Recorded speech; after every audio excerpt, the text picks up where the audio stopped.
Senhora Presidente. Madam President, Madam Secretary of State, Madam President of the Commission, we are elected representatives of the European citizens, and as such, it is natural that when we have European action for vaccines for all Europeans, well, clearly that means we should support that. And we turn to the President of the Commission, von der Leyen, and Commissioner Kyriakis to commend their efforts. Now, we know that we're going to need more vaccines and have to be able to produce them more quickly. And if we were to say that, that shouldn't be considered politically incorrect to say that if we need to pay more, then we should pay more. And it is known that it's not worthwhile to be cheap in these cases because it will have a huge impact on our economies and on our corporations. The vaccine has to be able to be produced and distributed throughout Europe, and not just for the current emergency, but for the upcoming years, and not just for this pandemic, but also for any other illnesses that might emerge in the future. This is what a European health union would be. The pandemic has shown from the very first moments that we need to have the production capacity in Europe, and this is true for medicines and also for vaccines. And I'd like to say once and for all to the Commission here, we must learn the lessons from the way that we're going to approach Schengen and a new strategy for Schengen. There are many things that we could do within Schengen that would be able to save lives and save the economy, and I think the pandemic has shown us the reforms that. And now for 1 minute, Sylvie Guillaume.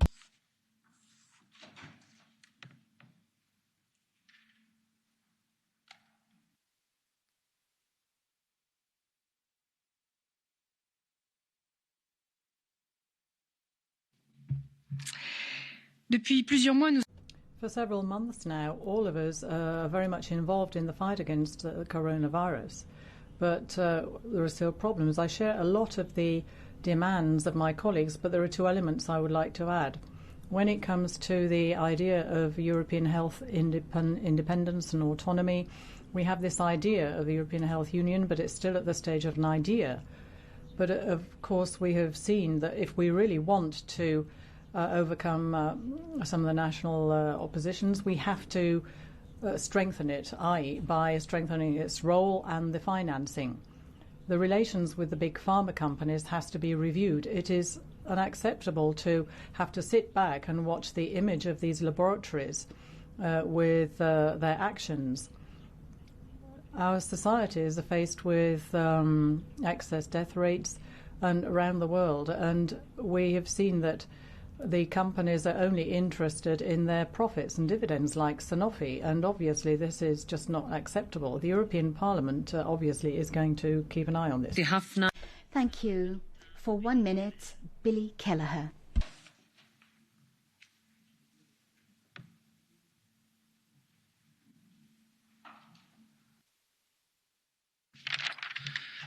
President von der Leyen, in your address this morning, you said, and I quote, "The bottom line is mistakes were made in the process leading up to the decision to invoke Article 16. I deeply regret that." I wish to acknowledge your regret, President, but I also need to ask you three questions. How was the decision arrived at? Who made the decision? And why? And these are fundamental questions because we do need to put in place mechanisms to ensure that Commissions in the future would not make similar mistakes. We are playing with a very sensitive issue on the island of Ireland. So I would greatly appreciate the answers to those three questions: how, who and why. Beyond that, I also say that I very much support the concept of the European Commission's purchasing programme for vaccines. And what we need to do now is to ensure that there's strong collaboration and cooperation between the pharmaceutical companies to enhance capacity across the Eurozone and the European Union to ensure we have vaccines for our citizens and citizens in the COVAX programme as well.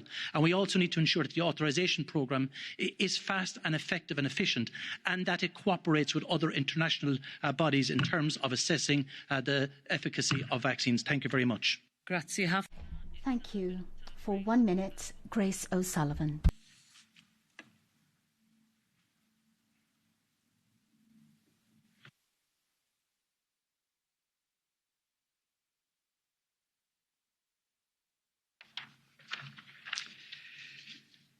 President von der Leyen, recently the Commission made the grave mistake of almost invoking Article 16 of the Northern Ireland Protocol. President von der Leyen, you said this morning, in the end, you got it right. President, you did not get it right. What concrete steps will you put in place to assure the people of Ireland, North and South, that the delicate situation on the island of Ireland is never threatened like this again?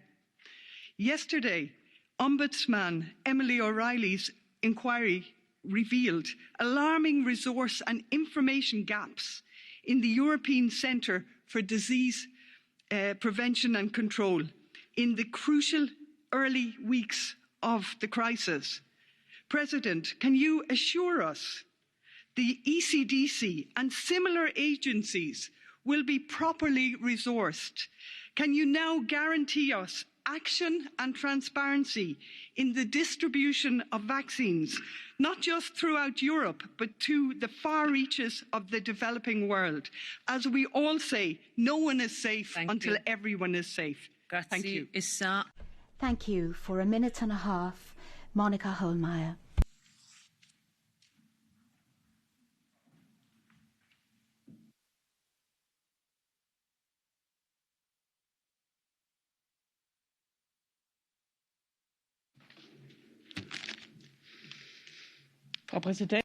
Madam President of the Commission, dear Commissioner, dear colleagues, now let me start. Perhaps we should look back at what happened. It's not always something that we can predict, and if we knew 3 years ago we were in a completely different discussion, the question of pandemic and cooperation and the working together with laboratories, specialization of pharmaceutical production, the creation of new vaccines, of treatment. When we just spoke all about that, when we asked that, the member states said, no, we can't do that. That's the responsibility of the member states. We have to end this egotism and stop just starting to act when we have a crisis. But instead of having just bashing and say everyone is at fault, I think rather we should admit we're not perfect. We make mistakes, but we're learning from these mistakes. And what we have to learn is to act faster, create and produce vaccines in our own countries, and also medicines. They have to be produced in the EU, and we have to do that in a strategic fashion. We also have to ensure that there is not just distrust towards the pharmaceutical industry. Rather, we have to invest in the future. Right now, there would have been no vaccine without the European Research Council, and they had supported the mRNA system before the pharmaceutical companies did. We shouldn't be scolding one another in this crisis. And finally, this is very important. Dear Mrs. Kyriakidis, I very much regret the people who are criticizing you so strongly. I really apologize for what people are saying about that. It's simply not necessary during such a crisis. It's really... Thank you. I now give the floor to Alessandra Moretti.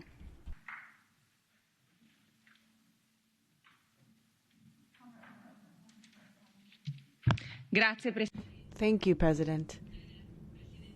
Dear President von der Leyen, dear colleagues, Europe is counting too many who are perishing to COVID-19, but thanks to science, we have begun the greatest inoculation campaign in history, and the number of vaccines that are currently available are not up to the task to facing these challenges. And Europe must make sure that businesses collaborate and that we exchange best practices and make sure that we can produce and deliver vaccines at a large scale, and to make sure that we can move beyond IP licenses and using the clauses that already exist in international treaties. Now, we've seen how important it is to be united and to work together towards a common objective, and to make sure that we can move beyond simple interests.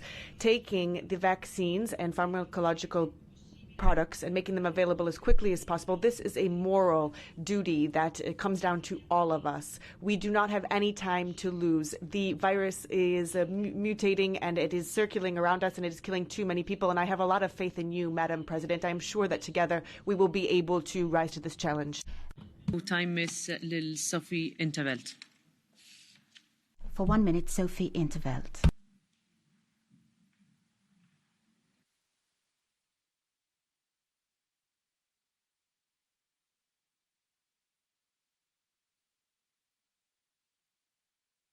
Thank you, Madam Chair. Madam President, I think a lot has been said about the need to procure the vaccines rapidly in order to restore trust. But I think more needs to be done, because it's not just the result that counts for trust, it's also the process, the way there. And there, I think we still have a few steps to take. I hear you say, Madam President, we must learn lessons. Things went wrong. I think it is important that those in the Commission who are responsible actually assume that responsibility. And I think in order to get there, we need transparency, not just on the contracts, but also on the whole process of negotiations, including the role of the Commission, decisions that have been taken, and the role of the Member States, who are very, very quiet so far. I think responsibility is a wider issue in the Commission. We have witnessed now for a couple of weeks the mess around the vaccine procurement. We have seen the mess around Article 16 and last week the mess around Borrell Gate. And I note with some bitterness, I have to say, that last year Commissioner Hogan was made to step down very rapidly for much lesser offences. Where does the bar lie, Madam President? Thank you. Thank you. For 1 minute, Manuela Ripa.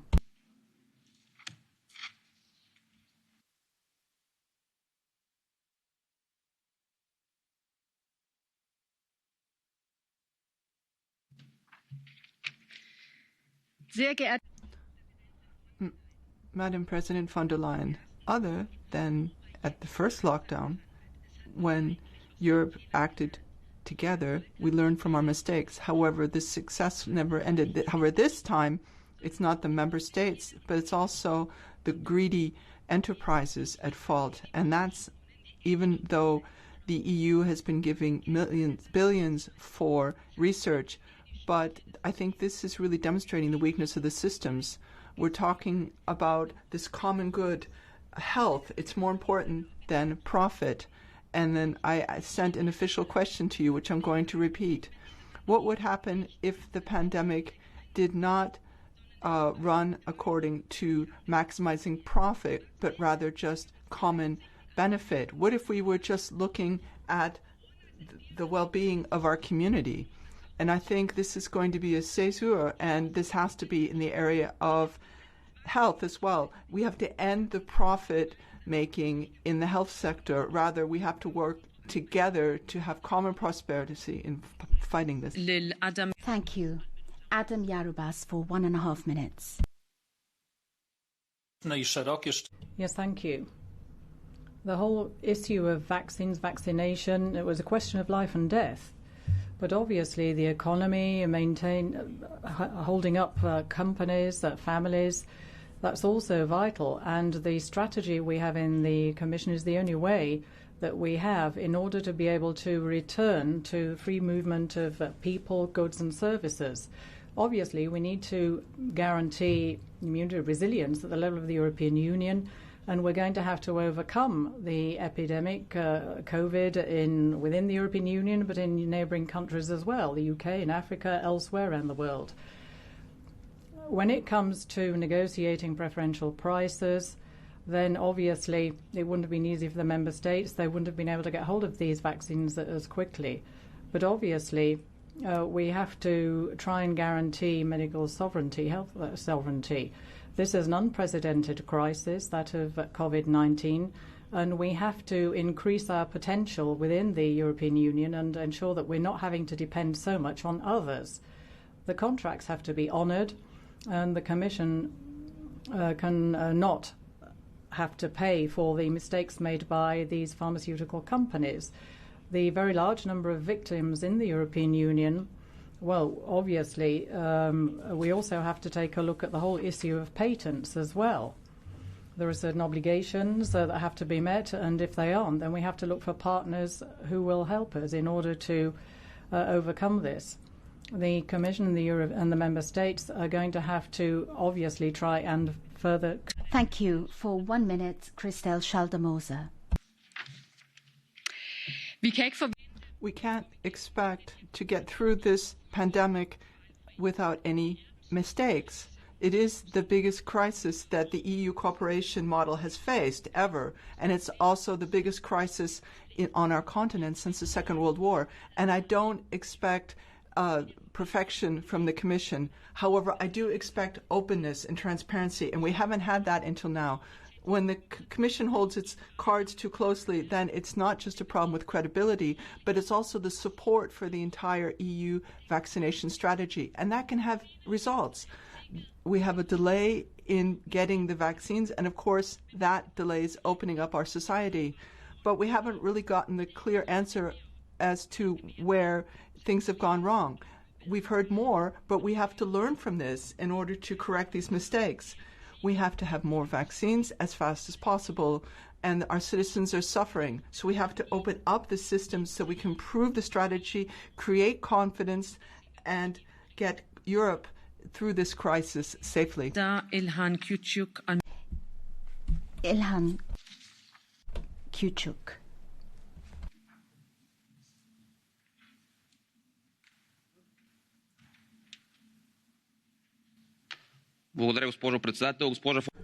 Thank you, President. Ms. von der Leyen, let's start with the good news of last year. First good news is that there was a common strategy of the European Commission for the supply of vaccines, and that was the right way to do things, because anything else would have resulted in vaccination nationalism. The second right thing was the symbolism, that the first supply should reach every member state at the same time. And then the not-so-good news this year. The figures show it. A mere 3% of the population has been vaccinated. To compare, 9% in the US, 14% in the UK, over 60% in Israel. Why? Why are we here today? That is the question. Because some of those other countries were quicker off the mark than us. And we must admit this. We were way too slow. Then why does the vaccine manufactured in Europe not stay in Europe? Are there any deficiencies in the contracting process? There is a need for clarity, and there is a need to rebuild trust. Thank you. For 1 minute, Daniel Freund.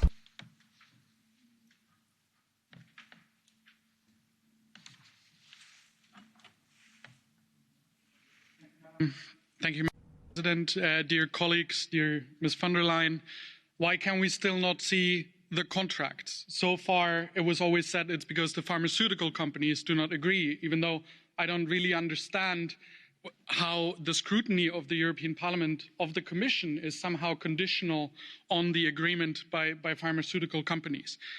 Anyways, I went to the reading room, I handed over my phone, I signed the non-disclosure agreement, and then I got to read these fun details of the agreements that we have struck. These are probably the most valuable contracts that the EU has ever made, certainly in the economic impact if we made a bad deal in this case. But we as Parliament cannot read them. You have now offered that there will be a contact group, and thankfully a Belgian minister tweeted the prices, but I don't think that democratic control can work on accidental or restricted transparency. And actually transparency should be your best friend, because it protects you against blame shifting by the member states. That's what gains you trust, and it allows us to avoid mistakes, particularly in the future. So I think you should try a bit more transparency. Thank you. For a minute and a half, Christoph Hansen.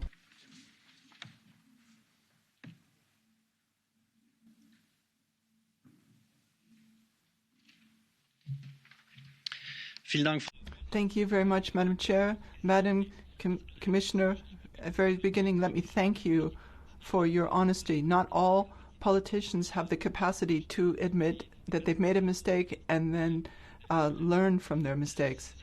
And very often, I think that those who criticize you should also think about their own mistakes, because when we're talking about these decisions about exports, they made decisions without asking their neighbors. And at the beginning of 2020, they were preventing the Commission from trying to buy medical products for the entire community. And I think we have to work together, the member states and the EU. We need a health union as soon as possible. And we also have to have the member states involved. And we need more transparent rules, and we also need more production of vaccines. And our middle term goal should be 70% of our population. And publishing the contracts, of course, it's nice to have. However, that's not going to speed up production. What we need is an EU production task force that has the necessary funding in order to help support our supply chain and give the producers the necessary access to raw materials. And we can only work this by working together and not against one another. We have to work together and save lives. Issa al minuta Mohammed Shahim. Mohammed Shahim for 1 minute.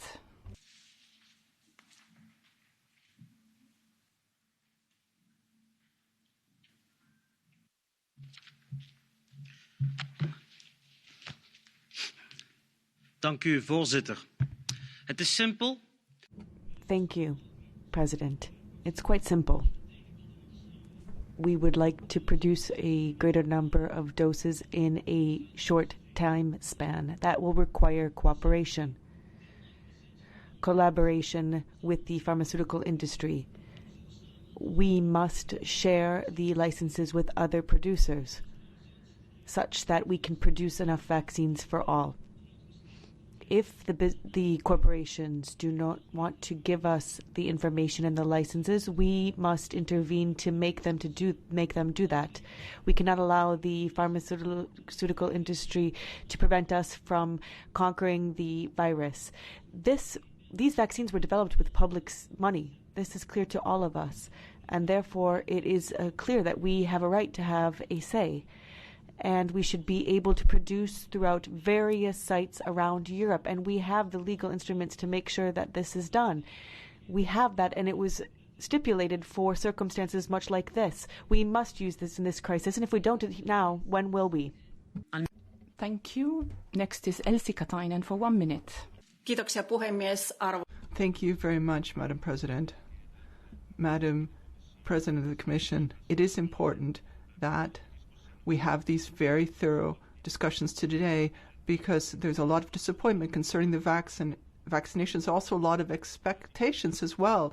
And the Commission has said that they want to have more transparency concerning the supply of vaccines, and concerning that there's going to be a new authorization procedure.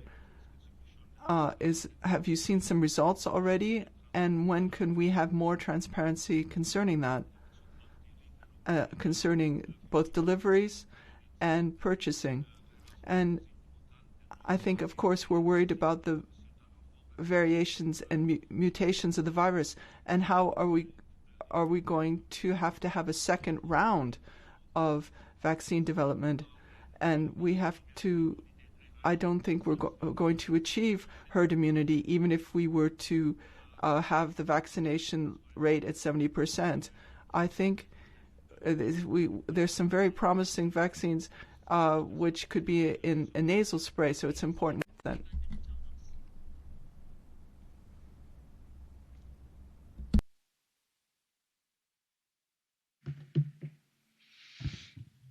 Thank you, Madam President. President von der Leyen, Commissioner Kyriakidis. Σε αυτή τη συζήτηση είναι απαραίτητο να βάλουμε το δάχτυλο. I think what we have to do here is really point to what's gone wrong. What has gone wrong, President of the Commission? What has upset our efforts to be able to produce the vaccines, which should have been a historical step for us? The pharmaceutical companies seem to have made a mistake. I don't know whether it was a question of problems with deliveries, but in the future we have to make sure that we don't make any of these mistakes again. We have to ensure that there are sufficient vaccines so that in the second half of 2021 we really can achieve 70% of the population having been vaccinated. We cannot accept any more delays or postponements, and we must really get together with other allies like the US so that we can ensure that we have sufficient distribution of vaccines everywhere. We need better rules as well for mobility. If we take a look at what is being proposed in Greece from our president, this is a good instrument, so that citizens who have been vaccinated can travel without having to do a test, have some kind of pass. And then we have to, so that people can travel when they're safe. We have lockdown at the moment, and there's no support that can really replace a proper economic assistance. And so we really have to do what we can. Thank you. Romana Cerkovic for 1 minute is next.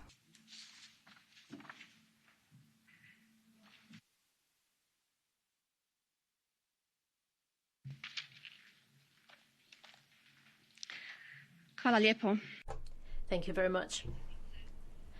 Madam President von der Leyen, dear colleagues, the health of our citizens must remain our utmost priority. The latest figures show that only 3% of the European population received the vaccine. The number in the UK is 15%, and in Israel 60%. And these differences are worrying. We are right to ask whether in the contracts with the pharma industry we have placed too much emphasis on the price rather than the speed of production and the delivery.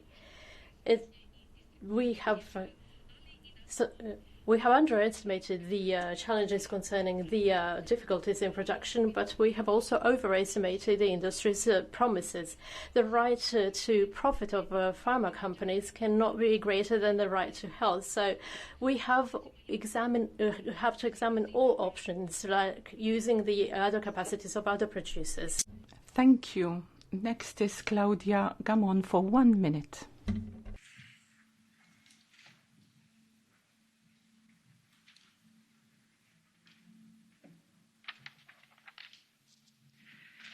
Frau Präsidentin.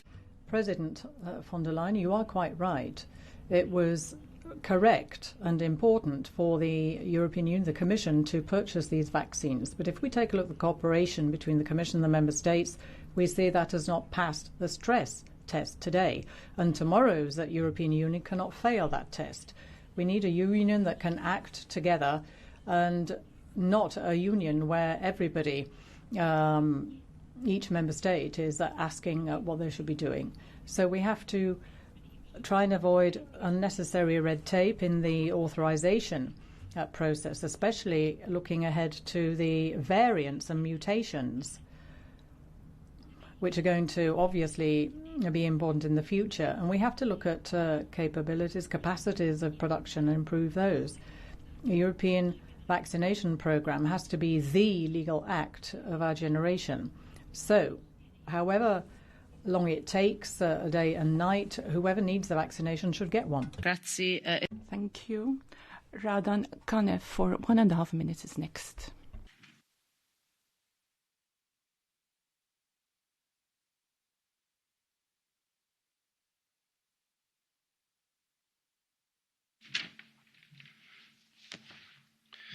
Thank you, Chair.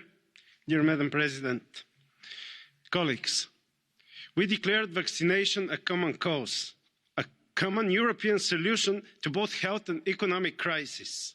And the Commission made enormous effort to procure vaccines at the best possible price and safety and liability standards.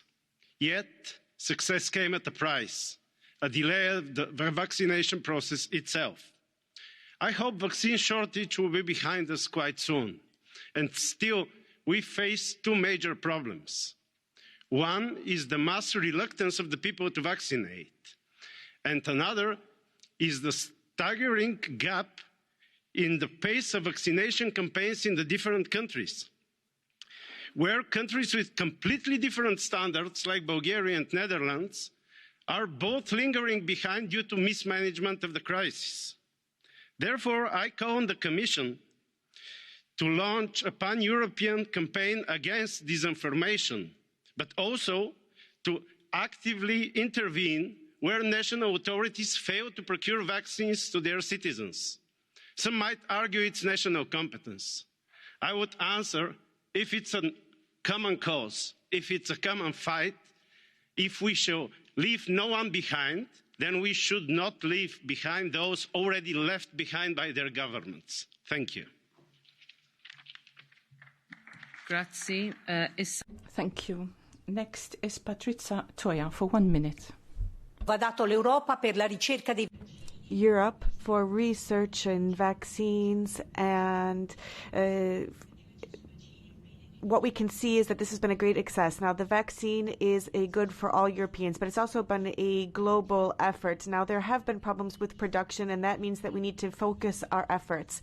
It's excellent that Britain has decided to reinvigorate corporations to find collaboration on a voluntary basis with the businesses. But that is not enough. We, as political decision makers, we have to assess all possibilities to try to fill in the gaps in dose numbers, to see what demand is, and to make sure that we are ready for everything so that we are not unprepared in the future.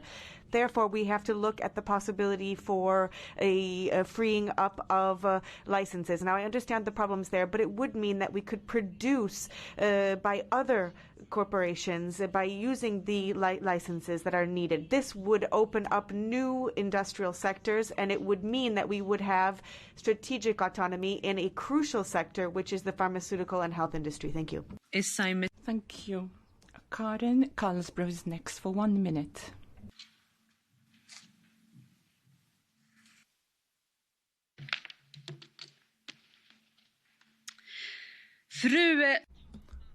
Madam Speaker, President of the Commission, Mrs. von der Leyen, dear members, that this vaccination is a smooth process is very important for our lives and our health, and also for our economies and for the cooperation in the EU. Of course, we have to face this together, and we're only going to get through it together.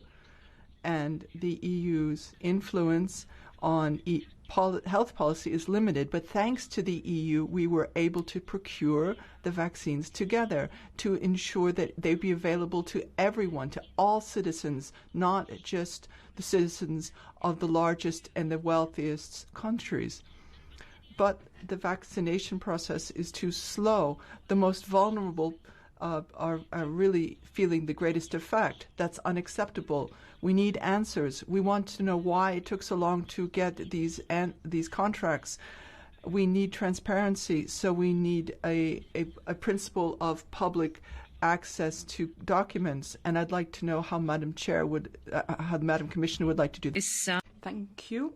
Sean Kelly for 1.5 minutes. This debate, as effective open communication is essential in the midst of this pandemic. I urge the Commission to increase communication with the Parliament on vaccine procurement and deployment. And I welcome President Ursula's commitment today to set up a contact group between the European Commission and Parliament. During the Brexit process, it was effective engagement and dialogue from the Irish Government that secured the unwavering solidarity and deep understanding across the EU for the unique challenges facing Ireland. This solidarity cannot and should not be forgotten. Therefore, it makes it all the more unfortunate that the Commission made the recent error of proposing to invoke Article 16. Heavy criticism followed, and understandably so, but thankfully so did engagement with the Irish and United Kingdom governments. The fact remains that this major error came about as there was no consultation with those who would be most affected. We need assurances that lessons have been learned and that sufficient procedures are being put in place to ensure that this cannot happen again, because it must not happen again. However, the protocol is not primarily the problem here. The problem is Brexit, which is the regretful reality we must all face. And the protocol, was the only tangible option available, considering the stance of the British government. What's needed now is courageous and responsible leadership to utilise existing structures in the agreement to ensure the protocol works for all. I call on the British government to play its part and implement agreements in the protocol to make sure it actually works for people and businesses. It takes two to tango. Thank you. Thanks. Cyrus Engineer for 1 minute next. Grazie, Signora President. Thank you, Madam Chair. Imagine if 27 member states of different sizes were negotiating on an individual basis to buy the vaccine. This would have been a party for Big Pharma. I am convinced that history will judge this difficult moment as an essential step in our path. Europe is not going to be built in a day or according to one plan, but solidarity is key. Solidarity, Madam Chair. Let's bear in mind the scenes from a year ago when countries weren't coping by themselves and citizens were rightly asking how member states decided to choose nationalism at such an awkward and difficult time. Why were these countries left alone? Why is it that after so many meetings here in Brussels nothing happened, nothing tangible was felt in our citizens' lives? Let us start now negotiating and buying doses should we have a third wave, and we need more transparency. When the EU stops being transparent, that is when citizens lose faith in it. Next is Irena Joveva for 1 minute. Thank you. We're slowly getting a feeling that this saga of the coronavirus is never going to end. We finally have the long-awaited vaccine and strategy that's good in theory, but it is not as effective as we would have wanted.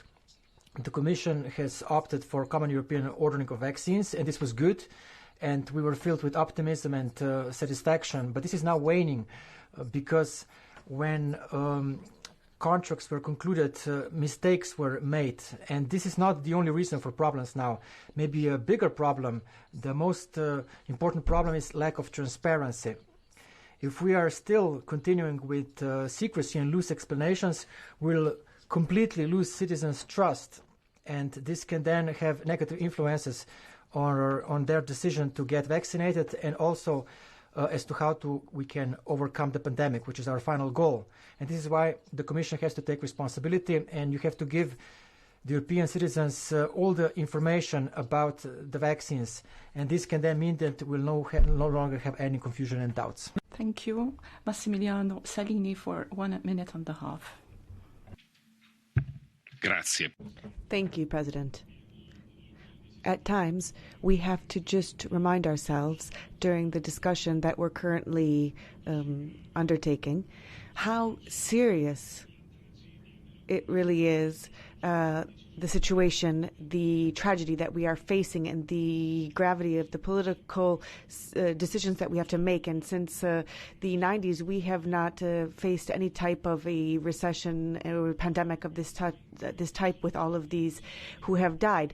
Europe has to act economically and needs to do this with an effective way, and has also seen itself in a health crisis.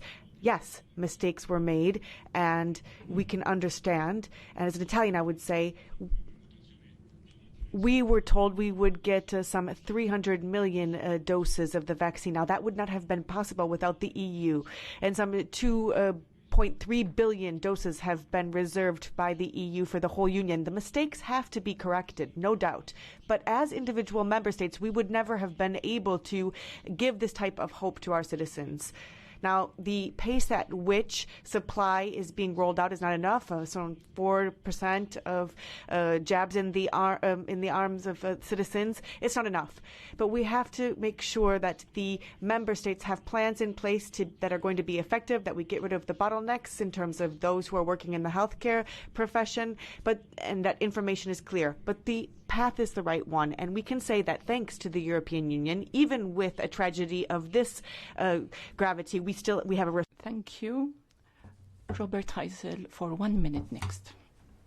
Pani Predsedajúca. Thank you, Madam Chair. I've always been a staunch supporter of looking for effective treatment against COVID. We also should use existing medication if they're efficient, but it's better even more to focus on prevention. Vaccines are not a panacea, but for the moment they seem to be most effective instrument how to deal with the situation that as a consequence left millions dead and economically decimated. I think we were right in ensuring common procurement of vaccines, but there have been serious shortages and this causes a lack of trust of our citizens, and that is huge. We need to ensure production of vaccines in all member states that are able to do so. We need to force producers that they give up their patents, that they spread them, because after all it's tax money that's been used for research. How am I to explain this to my voters, that even though we invested huge millions into research... Thank you.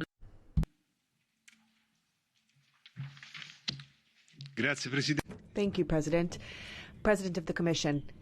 Over the course of recent weeks, we have experienced an uptick in criticism towards the EU in terms of vaccine supply. Now, without a doubt, mistakes have been made by the Commission, by the Member States, and the criticism is understandable. And we need higher transparency and clarity on this point. I think, meanwhile, however, we have to be very honest with our European citizens. Do we really believe that if each individual member states had gone into contract negotiations with the pharmaceutical industry, we would have more doses? Do we believe that Europe or a non-European approach would have perhaps favored individual member states to the detriment of the entire union? Now, thanks to last spring, we have been able to finance research and diversify our suppliers. We have focused our efforts to assist the pharmaceutical companies. Let us keep making sure that they meet their obligations and make sure that there are no abuses and that we can supply vaccines. Weakening the European Union is not going to assist us in putting an end to this terrible page in our history. Andrei Kovachev, a minute and a half.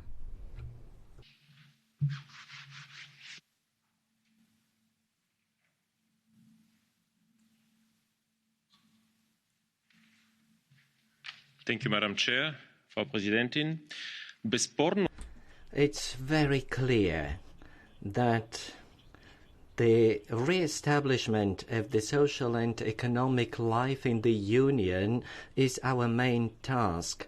The joint approach was the only right strategy, the only right approach, and not the national selfishness. We need to provide and distribute the vaccines as quickly as possible, and we need to roll out the vaccination programs as quickly as possible in the regions. Furthermore, we need to increase the production capacity with new investments on European level. This is vitally important. This will be the candle in the darkness, but let us not turn this candle become a train that can overrun us. I'm happy that the European Commission starts working on these issues.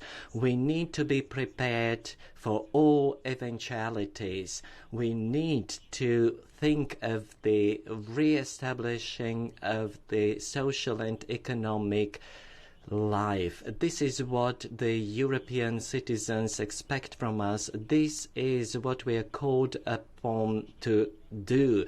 Better communication, better assuming of responsibility. Thank you. Petr Vitanov.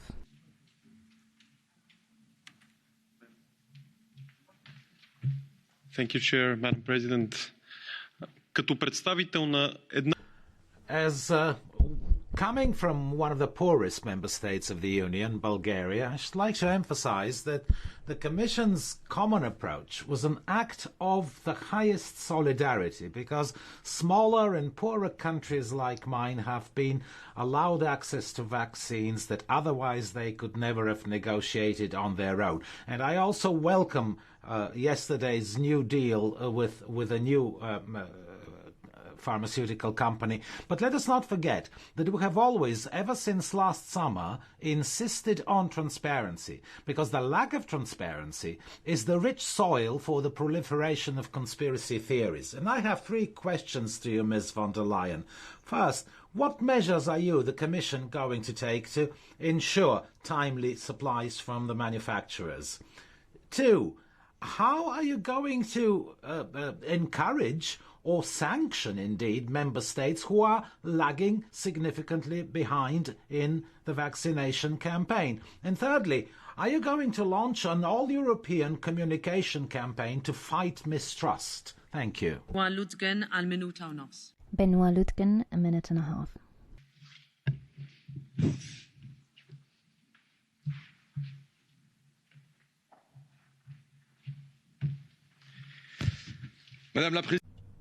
Madam President, you should have done, if only you had. This is what we have heard this morning. We've heard a lot of criticism levelled against you and the Commission. But I can reassure you, had you not shown the necessary prudence, you would not have heard the same cries, but people shouting at you because you had not been prudent enough, you had rushed everything. So I'd just like to say thank you. Thank you for guaranteeing the supply of vaccinations, even though we know it's not enough. But thank you on behalf of all those member states who would not have been able to buy 1 single dose for their citizens. So thank you. Thanks to Europe, unity, solidarity, you have brought about a situation where citizens can believe in Europe and believe in this solidarity. It is true that a vaccination is the first step towards economic recovery, the economic recovery that all of us want. Our economies are hard hit, and we're going to need even more solidarity tomorrow. I would like to ask you to use all possible levers to ensure that member states don't go it alone, like Hungary or Germany, etc., because we don't want people to drift away from this camp of solidarity, because we need it to defend our values. And it wouldn't make any sense at all if we want to protect our economies. We can only beat this virus and this pandemic if we act together, thanks to you. Thank you. Monica Silvana Gonzalez. 1 minute, please.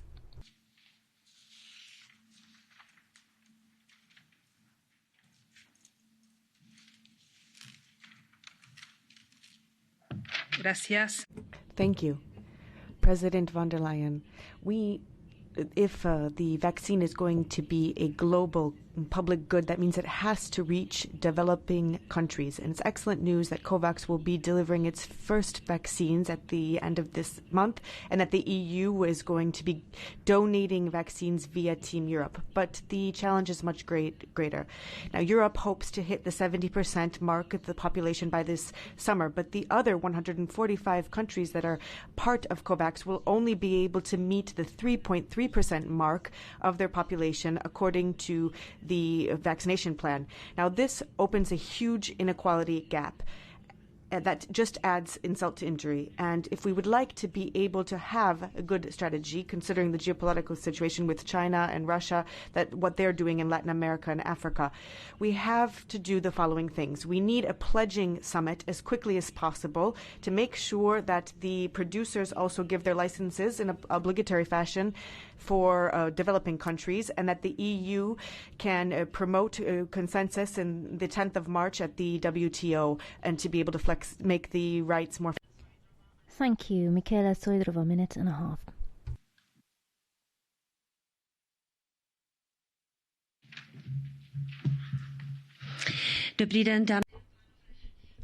Good afternoon, ladies and gentlemen. It's been 4 hours. We've been discussing about this serious situation. We all feel the responsibility. Vaccination plan is delayed because companies are not fulfilling contracts. Perhaps they're overrating their capacities. I have to say that in the Czech Republic, we wanted to vaccinate 5% by the end of February, and it's 3.8% at the moment. Of course, we're delayed, but at the same time, there are certain commitments in place that the deliveries will be better, and I'm convinced that they can be if we try hard all together. And hopefully Novavax, the new vaccine which has applied for approval on the 2nd of February, will be distributed soon. And then there has been critics about badly negotiated contracts, and I'd like to turn to you, Madam President, and I'd like to appeal and say that transparency is really crucial. Contracts have to be disclosed, to be certain, to know that we are in control, that it's not the pharma companies in control. It's about lives and health of our people. In this situation, Hungary, for example, opened up to Russian and Chinese vaccines, saying that health is more important than politics. I don't know whether it's really health that is at stake. Perhaps it's rather politics. If it was health indeed, then I wouldn't understand how come they're using a vaccine that hasn't been approved by European Medical Agency. And I'd like to say thank you. Thank you, President of the Commission, and thank you, Commissioner. And I'm sure we can do it. We can do 70%. Thank you. Before going on to the next speaker, I shall open the first voting session for today. We shall vote